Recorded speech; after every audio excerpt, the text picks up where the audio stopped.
So ladies and gentlemen, allow me to introduce the next segment. The second part of the MarineTech is focused on startups and VCs. This segment is brought to you by Pier 71, Port Innovation Ecosystem Reimagined at Block 71. Pier 71 is a program co-founded by MPA and NUS via NUS Enterprise to boost innovation in maritime and maritime-related industries by attracting talent, creating opportunities for exchange of knowledge and ideas, attracting investments into startups, and accelerating ventures. Some of Pier 71 startups are also exhibiting at the MarineTech exhibition. Your next session is building the next generation of cross-border e-commerce through technology. May we now invite Robin Young, Group CFO, SCI E-commerce, to deliver his keynote address on how business and entrepreneurs can leverage technology in preparation for the future of supply chains. Let's give a big hand to welcome Robin Young. Robin, please.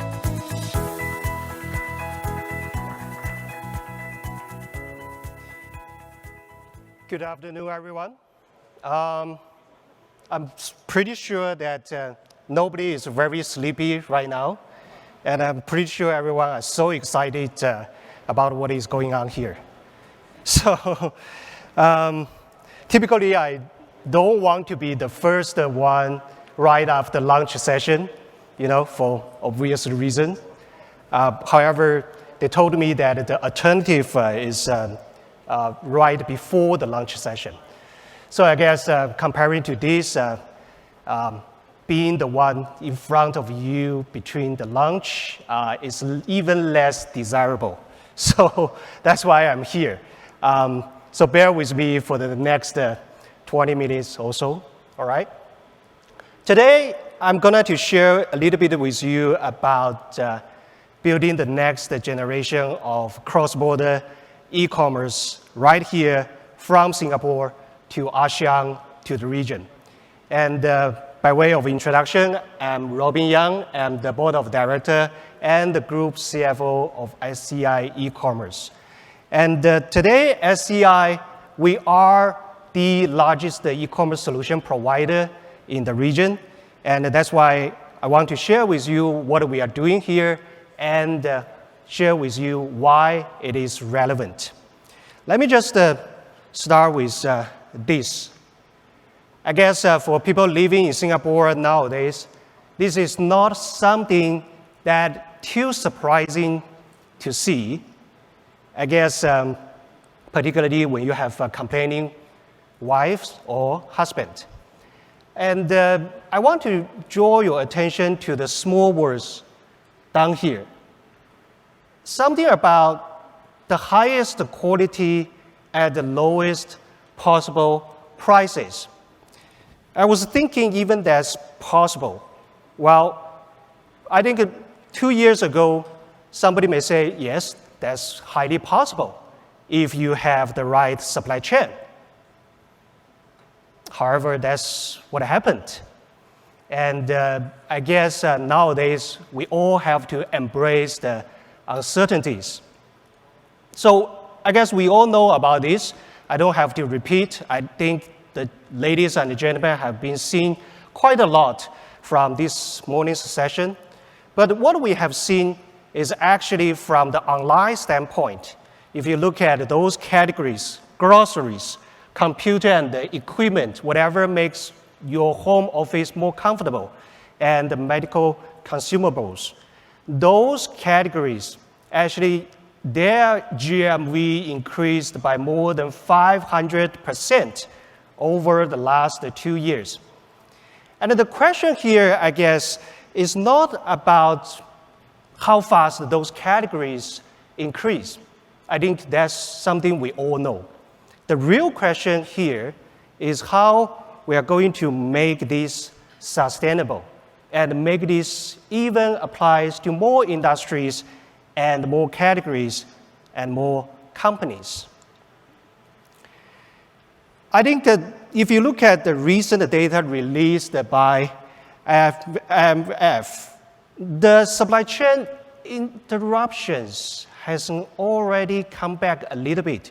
If you look at the curve here, We all know from 2019 to 2020 what happened, the spike of the disruptions of the whole global supply chain. And then it came down in 2020. And for the first half of 2020, everything seems all right. However, towards the second half of 2020, and until even now, you can see the pickup of the interruption index from Europe, from the US. I think that is something probably people here have a deep feeling on that. And in these circumstances, in the post-COVID era, with this kind of the supply chain, with this kind of the uncertainties, what we should do? I think it's really about the future of the supply chain. What kind of the supply chain network we want to build? I particularly like this diagram, this triangle from Bain and Company. You know, we talk about resilience, we talk about visibility, we talk about the efficiencies, and all they are centered with the technology. I truly believe technology is something that can help us to achieve the next generation of the supply chain. To achieve this resilience, you want to have multiple locations for your supply chain. You want to diversify the group of your suppliers. You want to diversify the locations of your manufacturers. And on the visibility, nowadays we talk about this back-to-back demand and supply. We want to understand where is our customers, and even better, what kind of the product that they need in next 3, 6, or 9 months. And based on that, we can further plan our supply chain globally. And this kind of the visibility, I would argue, technology is the only answer to that. And last but not least, efficiency. You don't want to store a bunch of the inventories nowadays and don't know for certain whether you can distribute it in the next 3 or 6 months. I think it is very important to have this kind of the visibility together with the efficiency to achieve the best ROI. And nowadays, if you look at the technology networks, technology business models, arguably, there are nowadays 3 types of the technology business models across the world, globally. Number 1, as you can see, is the global network effects. Those companies really have the global platforms and really can tap into different locations with the different preference, like Google, Microsoft, Amazon Web Services. The second category, I call it unique local winners. What is that? That is the company really use the technology to focus on very domain-specific knowledge, very domain-specific market, even just within 1 or 2 countries. Like here, you can see Baidu for China or Yandex for Russia. And category 3, which applies probably to the most of the Southeast Asia context here. Country like Southeast Asia, region like Southeast Asia, you have diversified population, you have diversified infrastructures, you have diversified networks here. And the companies like Grab, Sea, and GoTo, they are the regional winners with the very strong local domain expertise, but also have the regional coverage. And in this case, I don't know whether you noticed that none of them, actually, if you look at Google, Microsoft, Amazon, arguably, bear with me, they are not the top winners in particular regions like Southeast Asia. For example, like in the internet AWS space, Amazon may not necessarily be the winner when they compete with Alibaba when you talk about the AWS. That's just one example to show you how relevant the local winners can be excel, not on the global level, but on the regional level. I think that comes to the real question, why does even category 3 exist? It comes to actually a lot of variables. One of the very particular variable is the geography. If you look at, here just to give you 2 examples, United States and Indonesia. United States, great continent. Indonesia, thousands of beautiful islands. And that has a huge implications on your supply chains, on how you best plan and consider about your supply chains design for this market. And if you look at Southeast Asia's top 5 and the top 10 cities in terms of the population, it actually close to what they got in the United States. Top 5 cities, we are talking about in the range of about 50 million. And the top 10 cities altogether, we talk about ranges from 70 to 80 million. And if you really look at the total population, Southeast Asia as a whole is actually about twice of the population than the United States. So potentially, Southeast Asia could have even larger top 5 or top 10 cities. However, from the supply chain perspective, they can't be more different with each other. As you can see, here is just a simple illustration. Out of the top 35 container ports in the world, there are 8 in this region, Southeast Asia. For the US, they got 3. However, when it comes to like air cargo and the road transportation, among those top 20 air cargo by traffic, Southeast Asia got 2, United States got 5. In terms of the passenger, Southeast Asia got 2, USA got 6. And not even mentioning, the almost the double of the length of the paved road, and more than 5 times of the railway, and more than 13 times of the highway. And that gives you things to think about why the supply chain is so different and should be different in those different regions, and why this so-called local network effect, as I mentioned on the category 3, are so different from the global network effect as in the category 1.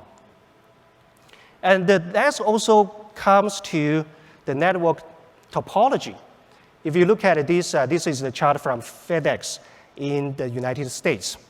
And it's very centralized, as you can see. It's just that they have a couple of very key hubs for the big country like the US. And they plan everything around that big hubs. However, when it comes to the Southeast Asia, the network become so decentralized. Here, instead of a couple of major hubs and everything are spread out of these major hubs, we have different important hubs in the region, like Singapore, KL, Manila, Bangkok. And that not just for the offline standpoint, that's also even for the online standpoint. Contradictory to a lot of people's impression, internet, online, make the world so flat nowadays. However, the reality, I think, is not yet flat. I think nowadays, particularly in Southeast Asia, we still see a very strong local network effect like this. And for the companies in Southeast Asia who can really adapt to these kind of the conditions and the norms like this, could really excel and get a reward. And at the same time, when we talk about Southeast Asia as the whole region, nowadays, another very major internet network and e-commerce network, as well as supply chain network, has been formed together with ASEAN and China. I think people know that China has been the largest trading partner with ASEAN since 12, 13 years ago. And ASEAN, I think, since 2 years ago, already become the largest trading partner of China as a whole region, which is ahead of the US, ahead of EU, and ahead of Japan. So these two big entities, when they facilitate these cross-border transactions, particularly cross-border e-commerce transactions, that creates a huge market. We are literally talking about multi-trillions dollars market here. And not very long time away, we are talking about in the next 3 to 5 years. And being the company in this network, as what we are doing here in SCI, in Southeast Asia, we truly see the strong momentum from both sides of the world. You know, we are looking at the companies from Southeast Asia. They are selling their products, selling their goods, planning their supply chains from Southeast Asia into China by utilizing different cross-border platforms, networks, marketplaces.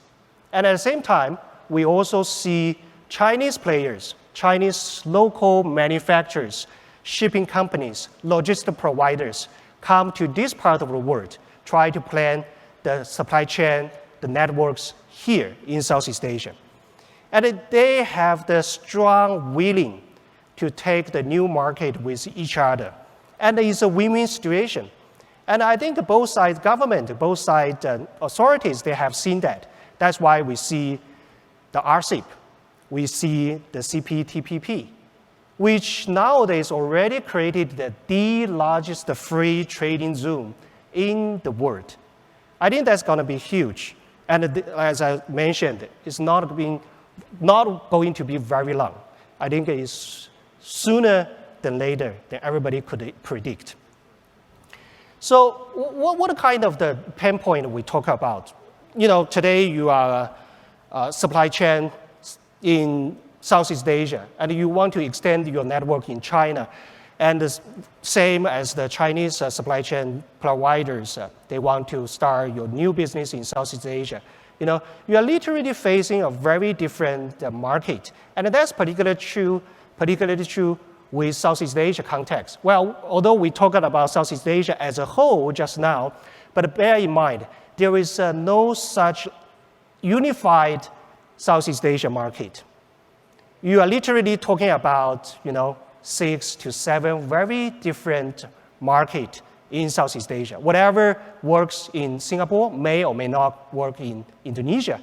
Whatever strategy may give you the best return in Indonesia may or may not work in Thailand. You are looking at different infrastructures, different culture, different customer preference, different practice in different locations. And that's even more true for your online spaces. And nowadays, I think we are here to utilize the technology to solve all these questions, all these issues. Today in SCI, we are building the largest regional e-commerce network by working together with the major e-commerce platforms, marketplaces like Tmall, Alibaba, JD, Lazada, Tokopedia, in those key 6 ASEAN countries plus China, and really facilitated this two-way traffic between ASEAN and China. And the result is phenomenal.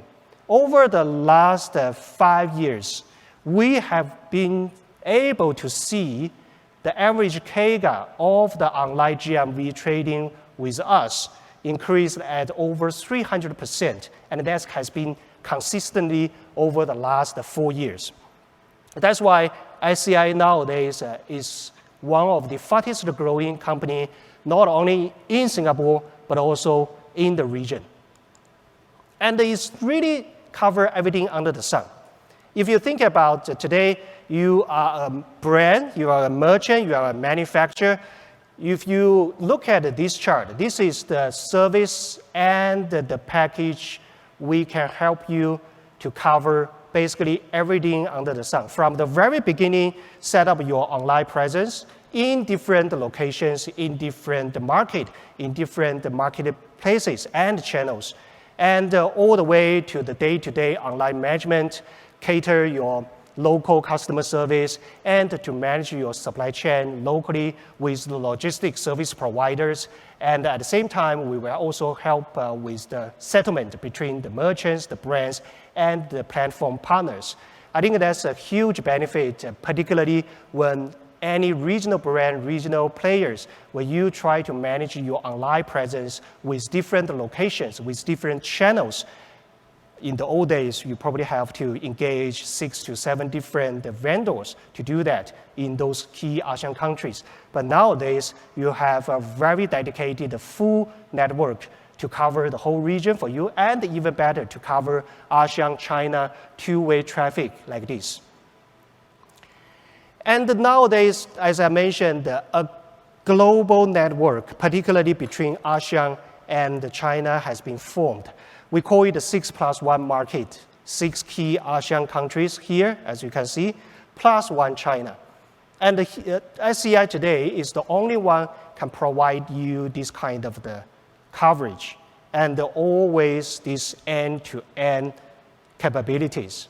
Because I think as the vendor, as the service provider, the very least thing you want to have from your customers is you have something missed, you have something uncovered. That's why in our job, we provide the service from truly end to end, which means if you let us handle your online presence in ASEAN and ASEAN China, you don't have to worry about anything. And everything is technology enabled. Everything is online, which means you don't have to call me, you don't have to email me to query about your online flagship store's performance. You can literally see it 24/7, every second from our system. And really, this is the vision, this is the picture we are trying to build here from Singapore, from Southeast Asia. It's really just like Google to understand all your customers, understand the data, understand the preference, understand every details about your customers across different platforms, across different channels, across different countries to build the network like this. And today, we are very proud to be the official partners with so many great partners in Southeast Asia, China, and around the world to be able to provide the best online services to our brand and merchant partners. So I think nowadays is really the key question for each brand and merchants that really make this digital transformation happen. And here is the question. Bear in mind, this question asked who led. It's not who is going to lead. It's who actually let that happen in your organization.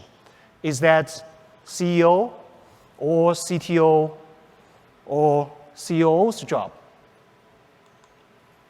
I guess that's what happened, which means you don't have a choice. You know, you just make things work under COVID situation, and that's the inevitable. That is something you have to do.